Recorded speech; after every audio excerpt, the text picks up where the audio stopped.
வணக்கம் மாணவர்களே.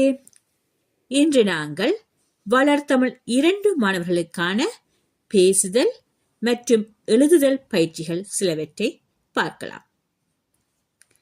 இந்த பாடத்தில் சில படங்கள் தரப்பட்டு அந்த படத்தில் காணப்படும் சொற்கள், சொல்லியங்கள் மற்றும் வினாக்களுக்கு பதிலளித்தல் போன்ற பயிற்சிகள் வழங்கப்படும். அத்துடன் படத்தை பார்த்து சொல்லியங்கள் எழுதவும் பழகுவோம். இந்த படத்தை பாருங்கள். நன்றாக அவதானித்து 5 சொற்கள் கூறுங்கள் பார்க்கலாம். மரம், புல், பாலம், கல், முகில். வேறு என்ன சொற்கள் கூறலாம்? கதிரவன், வீடு, பாதை, ஆறு. நல்லது. படத்தை நன்கு அவதானியுங்கள். இந்த படத்தில் பெரிய மரம் எங்கு உள்ளது? பெரிய மரம் ஆற்றங்கரையில் உள்ளது. வீட்டுக்கு முன்னால் ஆற்றங்கரையில் இருக்கின்றது. வீட்டின் அருகில் என்ன ஓடிக்கொண்டிருக்கிறது? வீட்டின் அருகில் ஒரு ஆறு ஓடிக்கொண்டிருக்கிறது. பாலம் எதன் மீது அமைக்கப்பட்டுள்ளது? பாலம் ஆற்றின் மீது அமைக்கப்பட்டுள்ளது. நன்று.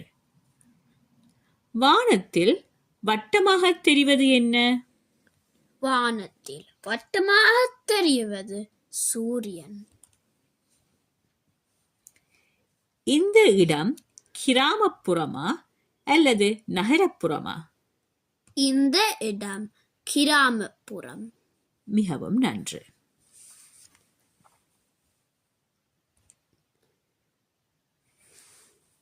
இந்த படத்தை பார்த்து நாம் சில சொல்லியங்களை எழுதியும் வாசித்தும் பழகுவோம்.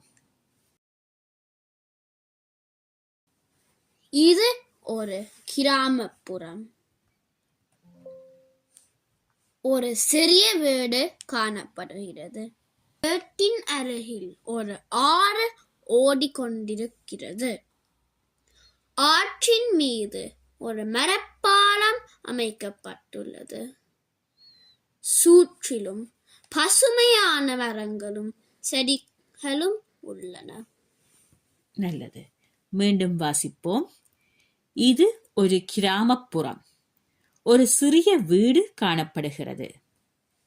வீட்டின் அருகில் ஒரு ஆறு ஓடிக்கொண்டிருக்கிறது.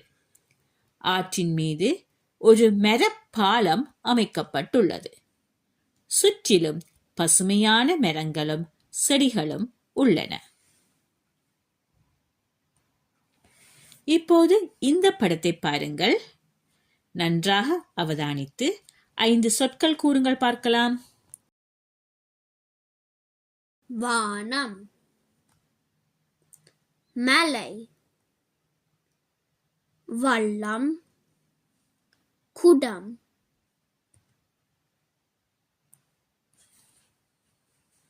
கதிரவன். இங்கே வானம்,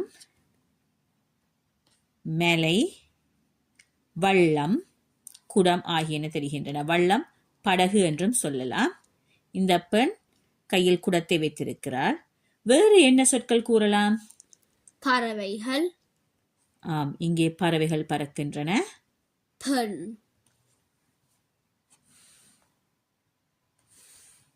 ஆறு. நல்லது. மரம். இது என்ன மரம்? தென்னை மரம். இங்கே 2 தென்னை மரங்களும் காணப்படுகின்றன.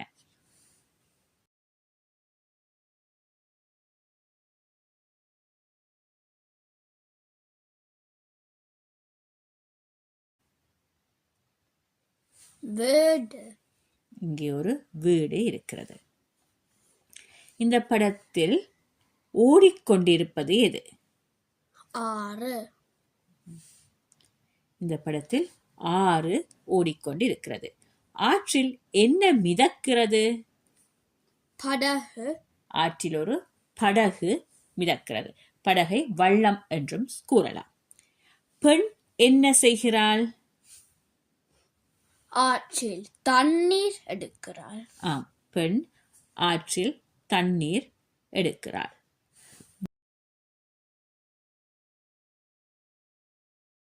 வீட்டின் அருகில் என்ன உள்ளது?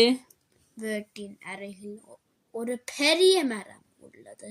ஆம், வீட்டின் அருகில் இங்கே ஒரு பெரிய மரம் இருக்கின்றது. ஆற்றங்கரையில் நிற்கும் இரண்டு உயரமான மரங்கள் என்ன? தென்னை மரங்கள். ஆம், ஆற்றங்கரையில் இரண்டு உயரமான தென்னை மரங்கள் நிற்கின்றன. இப்போது இந்த படத்தை பார்த்து நாங்கள் 5 வசனங்கள் கூறி பழகுவோம்.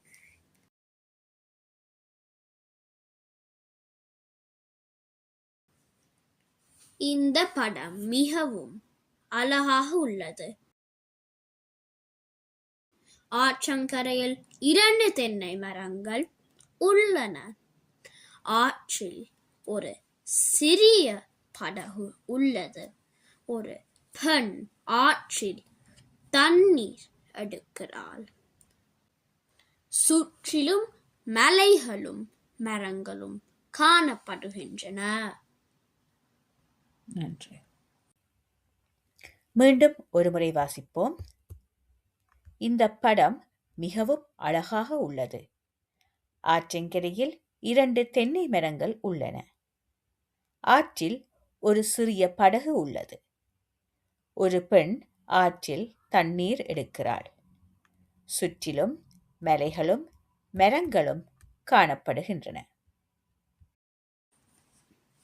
இப்போது நாங்கள் இந்த படத்தை அவதானிப்போம். நன்றாக அவதானித்து 5 சொற்கள் கூறுங்கள் பார்க்கலாம். வானம், மரம், ஆறு, சிறுவன், கூடை. நல்லது. வேறு என்ன சொற்கள் கூறலாம்? வீடு, தூண்டில், மீன். ஆம், இந்த சிறுவன் கையில் தூண்டில் இருக்கிறது. அவன் தூண்டில் போட்டு மீன் பிடிக்கிறான். சிறுவன் என்ன செய்கிறான்? சிறுவன் மீன் பிடிக்கிறான். சிறுவன் எங்கே உட்கார்ந்திருக்கிறான்? சிறுவன் ஆற்றங்கரையில் உட்கார்ந்திருக்கிறான். உட்கார்ந்திருத்தல் என்று சொன்னால் அமர்ந்திருத்தல். உட்கார்ந்திருக்கிறான் என்றும் சொல்லலாம், ஆற்றங்கரையில் இருக்கிறான் என்றும் சொல்லலாம், அமர்ந்திருக்கிறான் என்றும் சொல்லலாம். தூண்டிலில் என்ன இருக்கிறது? தூண்டிலில் ஒரு மீன் இருக்கிறது. சிறுவன் அருகில் என்ன உள்ளது? சிறுவன் அருகில் ஒரு கூடை உள்ளது. ஆற்றின் அப்பால் என்ன உள்ளது? ஆற்றின் அப்பால் ஒரு வீடு உள்ளது. ஆமா, அப்பால் என்று சொன்னால் அந்த பக்கம், மற்ற கரையிலே ஒரு வீடு இருக்கிறது.